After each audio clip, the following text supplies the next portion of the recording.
Huwag tayong matakot at laging handa. Ako po si Padre Eric Arada mula sa Si Diyos ng Lipat Parako sa parokya ng Santa Clara dito sa Barangay Santa Clara, lungsod ng Santo Tomas. Magandang araw sa ating mga faith friends at sa ating kalakbay sa ating buhay panampalataya at patuloy pagninilay at paglagana sa salita ng Diyos.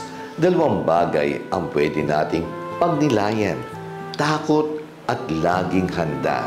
Una, ang takot. Binigyan ni Jesus ang kanyang malagad ng pampalakas ng loob para magampan na nila ang misyon inaatang sa nila.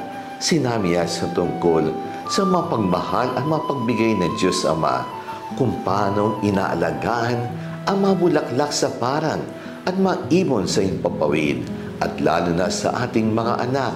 Dapat tayo hindi nag-aalala dahil tayo ay nasa kamay ng Diyos. Pero ang katotohanan ay tayo'y nakararanas na kawalan ng tiwala at pagkabalisa. Takot tayo na mabigo, hindi mapansin o minahal. Takot tayo dumagawan ang ating trabaho at mga plano. Ang tawag ng iba'y phobia.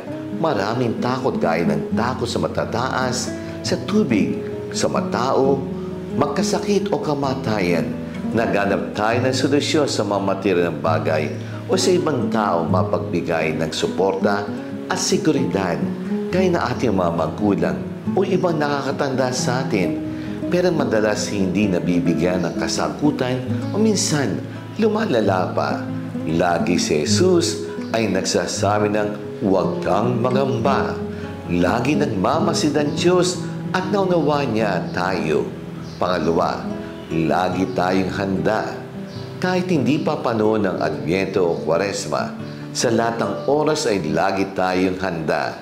Daming kwento si Jesus tungkol lagi sa mapagbantay na gaya dumating ang bisitang galing sa kasalan o biglang pumasok isang magnanakaw o dumating ang may bahay galing sa malayong palalakbay.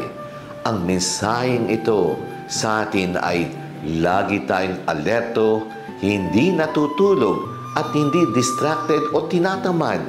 Dadating si Jesus sa panahon, sa oras na hindi natin inaasahan. Dapat gamitin natin ang biyaya ng pag-asa at panampalataya sa paghihintay natin.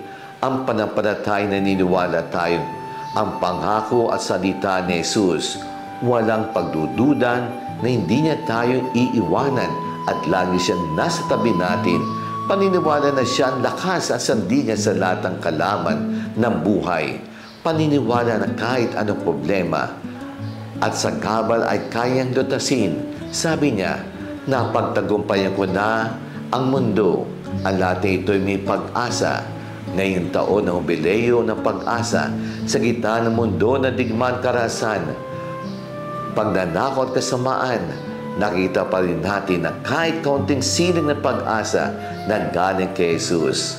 Mahirap umasa sa mga bagay sa mundo na nawawala at nalilipas lamang ito. Pero mga bagay sa langit, magdadala sa atin hanggang sa katapusan ng ating buhay. Let us pray. Dear God, I come before you. I lay my fear and anxiety at your feet. I ask you that you help me get through all the doubts and fears. When I feel as if I am being crushed, remind me that you are a powerful God. Remind me that I can trust in you. I know I cannot do this on my own. I need you in the matchless name of Jesus, I pray. Amen.